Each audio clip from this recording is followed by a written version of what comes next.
ఓం నమో వెంకటేశాయ. అందరికీ నమస్కారం. ఎవరినైనా శ్రీరాముడి ఎత్తు ఎంత అని అడిగితే 6 అడుగుల ఆజానుబాహుడు అని చెబుతారు. కానీ వాల్మీకి రామాయణం ప్రకారం శ్రీరాముడి ఎత్తు 6 అడుగులు కాదు. మరి ఎంత?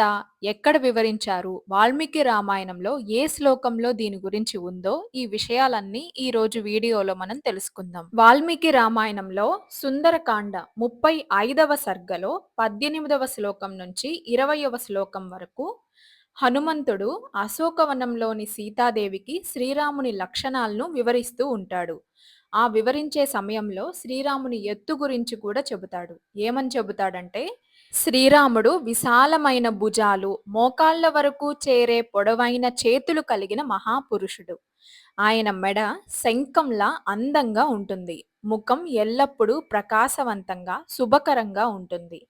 ఆయన కళ్ళలో ఎర్రటి కాంతి మెరిసిపోతూ ఉంటుంది. ఆయన కీర్తి ప్రపంచమంతటా కూడా వ్యాపించింది. ఆయన స్వరం మేఘ గర్జనలాగా లేదా దుంబుకి నాదంలాగా గంభీరంగా ఉంటుంది. అలాగే శ్రీరాముడి శరీరం నునుపుగా, కాంతివంతంగా ఉంటుంది. అన్ని అవయవాలు కూడా సమానమైన నిష్పత్తితో సమతుల్యంగా నిర్మితమై ఉంటాయి. ఆయన శ్యామ వర్ణంతో దివ్య తేజస్సును వెదజల్లుతూ ఉంటాడు. శ్రీరాముని వక్షస్థలం, నడుము, మణికట్టులు దృఢంగా ఉంటాయి. కనుబొమ్మలు, చేతులు, తొడలు పొడవుగా ఉంటాయి.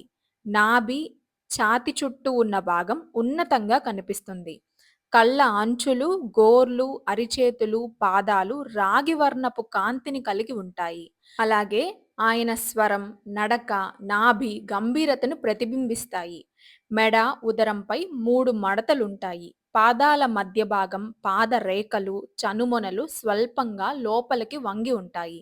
అలాగే శ్రీరాముడి తలపైన 3 సుడులుంటాయి.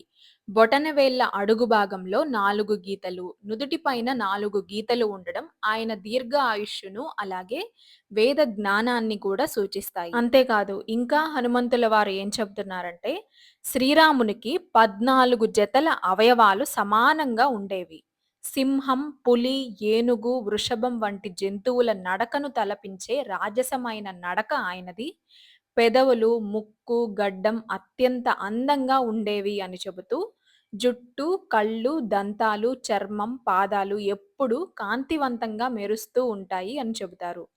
ముఖం, నేత్రాలు, నాలుక, పెదవులు, చేతులు, పాదాలు పద్మాల వలె సుందరంగా ఉండేవి. ఆయన శరీరమంతా కూడా దివ్య కాంతితో ప్రకాశిస్తూ రాజసత్వం, ధర్మం, పరాక్రమానికి ప్రతీకగా నిలుస్తుంది అని చెబుతూ వాల్మీకి మహర్షి ఇక్కడ మరో ముఖ్యమైన విషయాన్ని కూడా పేర్కొన్నారు. అదేంటంటే శ్రీరాముడి ఎత్తు చతుష్కిష్కుహు అని చెప్పారు. అంటే 4 కిష్కులు అని చెప్పారు. ఈ కొలతను ఆధునిక ప్రమాణాల్లో మార్చి చూస్తే మన సాంప్రదాయ గ్రంథాల ప్రకారం ఒక్క కిష్కు అంటే 42 అంగుళాలు.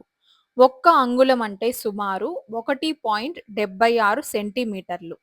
అంటే 4 ఇంటూ 42 అంటే 168 అంగుళాలు. 168 అంగుళాలు ఇంటూ 1.76 సెంటీమీటర్స్ అంటే 295.68 సెంటీమీటర్లు. అంటే దాదాపు 2.96 మీటర్లు లేదా 9.7 అడుగులు. అంటే వాల్మీకి రామాయణం ప్రకారం శ్రీరాముడి ఎత్తు 9 అడుగుల 7 అంగుళాలు.